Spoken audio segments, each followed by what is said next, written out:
Okay, Chelsea, I'm going to take a look at this on the fly. I just popped open your file on problem 311 here from Jacob's chapter 3, the connect problem, and you did a really good job. Everything's set up here really well. We're dealing with a half year time frame here instead of quarters or months.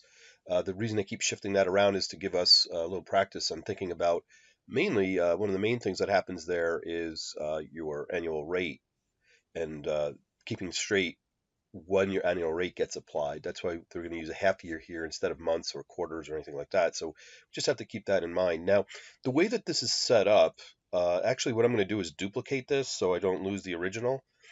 So I am going to copy and create a copy. Move to end will be just fine after all the other tabs. And now we have a copy of it. Okay, so we have Q3.11 version 2 of it. Okay, so I'm going to work with that and then I have the original to refer back to if we get down a dead end here. Okay, and so one of the things about this is just remember when you're watching YouTube videos that you're able to speed it up much faster because sometimes you're looking for something particular or you can just listen much faster so than someone's actually speaking in a video. Here you go. So let's take a look. I think that you might have a little bit of the structure set up not super great because we have time across the top or the x-axis here. We have year 1, year 2, year 3. Everything looks good there. It looks like even before I start taking a look at it, you have some indices set up correctly because we evaluate things at the beginning of the period. Okay, I took a quick look down here and I can see that your final numbers that you're probably trying to submit to connect aren't really coming in. So let's see what's going on here. I think we have to restructure this a little bit. So if we look over here, development cost of $20 million. Okay, we have this over here. And that takes place over 2 years. You have that correct. You have year year 2, the first and second half look good for both pilot testing and debug. And then when we drop down here, we have ramp up in advanced manufacturing or advanced marketing. We have that correct. There's 2 lines there. And then finally, marketing support, production, and sales. Okay, that's a very typical project. You know, we can learn a lot from this, is that's not an uncommon overview of what a project might look like. Okay, so you got this correct up here, which hopefully helped you drop your numbers in here correctly. So we'll just take a quick look what you have here. You have C3. We have to run up here a little bit. We have C3 at 20 million over 4, right? Okay, over 4 halves of a year. Okay, so that looks good. The numbers look good there. So it looks like you probably have everything right here. You have C4, which is the pilot testing, over 2. That looks good. That looks good. And then you have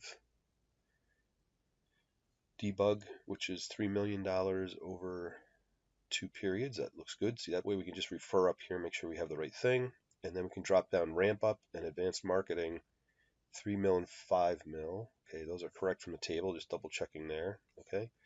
Marketing and support for 2 years, 250,000. So what do we have here? We have $1 million per year. That looks good. Okay, well, wait a minute. That's something C8 here, C8. Let me come back up here. Let's take a look. Marketing support is $1 million a year. So this one is actually wrong. We're going to fix that one right away. Let's put that in there as 2. Okay, so we'll drag this one through. Okay, so that was one correction. We might be getting a little closer now. Okay, so production volume 1, unit production cost. And what I see here is that you've taken the numbers and dragged them. You've created a new like time axis here in the Y. Okay, and so what we what we really want to say is production volume year 1. If we come up to our table here, production cost, unit price, sales and production volume, year 1 is 250,000. Okay, so I'm going by your labels over here. We have to find the production volume 250 and then the sales and production drop the second year. So let's fix that. Production volume year 1. I'm not sure what you intended this to be, maybe. I'm not sure. C13 year 1. That should just be C13 over 2. for 1 year or 2 halves of the year that we're using here, it should be 125. So let me bring that over here, okay? And what we can do is edit this, and we're not going to go by year here. So production volume, so you can use the row as we work across here, so that for the first year of sales, that the production volume is equal to this many. What I'm going to do is fix the formatting here. Let's just make it a simple number. Okay, so we go number here, no, just a number. Okay, all right. So now that's just a number. We got the dollar signs out of the volume, and the second year is equal to C13. Okay, so now we want to go to C14. Let me just change that. Okay, and instead of dividing by 4, we divide by 2. Okay, so let me fix that. And that should be all set up to drag across. Boom. So now we just have one line that shows year by year what the volume is. Okay, so then we have unit production costs. We're going to do something similar to this. So I'm going to get rid of that description. I'm just going to fix the text in there. Okay, and it goes from 655 the first year. You just leave those two fine right there.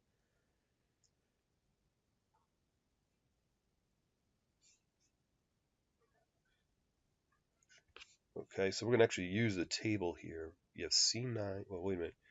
That was production. The unit production cost is equal to C9. That's good. C9. I'm taking a look up there. That's fine. That's fine. And then for year 2, you just make it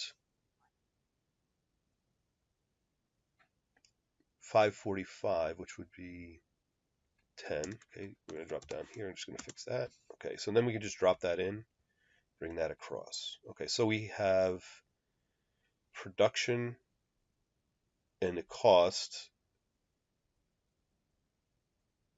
per. Okay, so that's a cost per. I have a feeling I'm going to sneak another row in here for us right here. And we're going to do this is, you can call it aggregate cost, cumulative cost, total cost. So we're going to call it total production cost. I'll put the dollar sign in front of that. Okay, dollar production cost. And we need to calculate this is going to be equal to the volume times the production cost there. Okay, volume times 655. All right, and now I can just drag that right across, and we're going to have the production cost for each year. That's how we do that. Now, production volume year 2. See, we can get rid of this line is not necessary. Unit production cost year 2.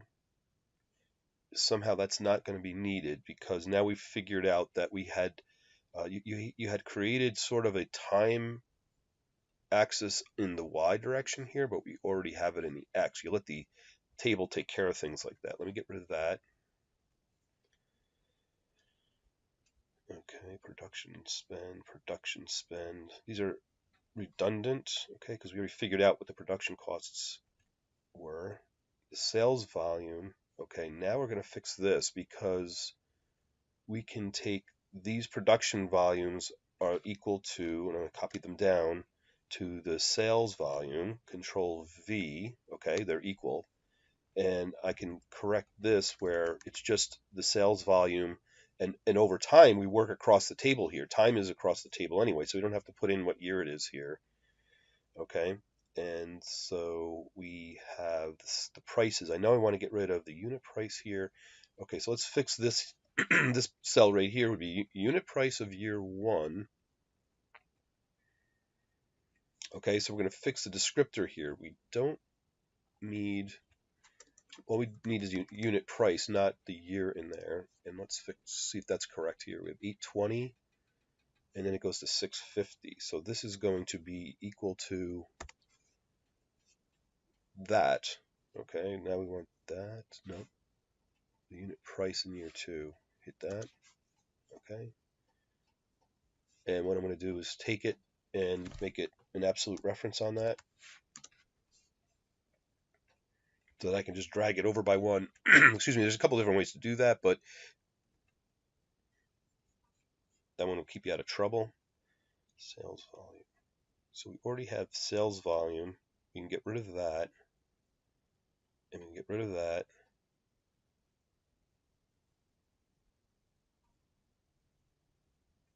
And get rid of those two lines there. Okay, let's get rid of that. And then we can just do, we have an extra sales line in here. We just need to sum that up.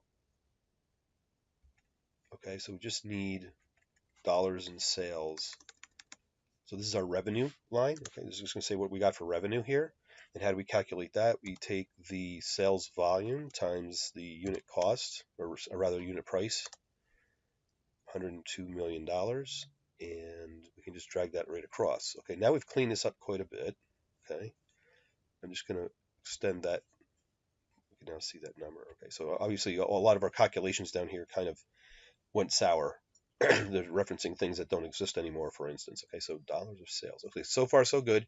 We're going to add in the universal symbol for adding things up is the double bottom line here. Okay, in an Excel sheet, quite often you use this double bottom line. That's your bottom line. That's where the phrase comes from. Okay, so there's no sense of like the vertical y-axis of the year. So let's get rid of that. So what's our net? Okay, we're going to net that out. And I am going to delete two lines here probably because a lot of things are doubled up. Let me get rid of that. And we're going to look at PV.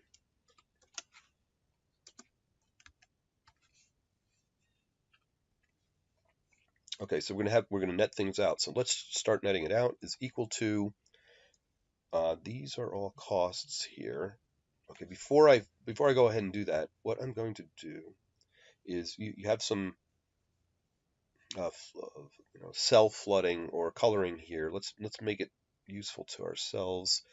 Okay, so we're going to take the gray bar out of here by coming up and just telling it not to fill anything in there. Okay, so what we did was we took intermediate or primitive numbers that we're not going to add down here, and just for the only sake is just for our eyes being able to spot what we want to add in here.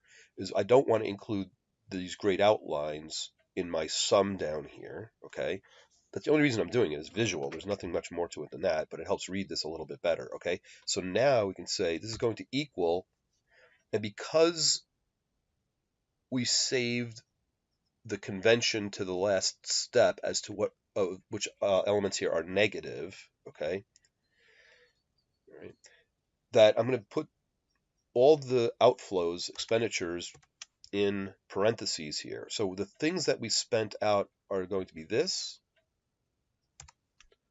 plus this, plus this,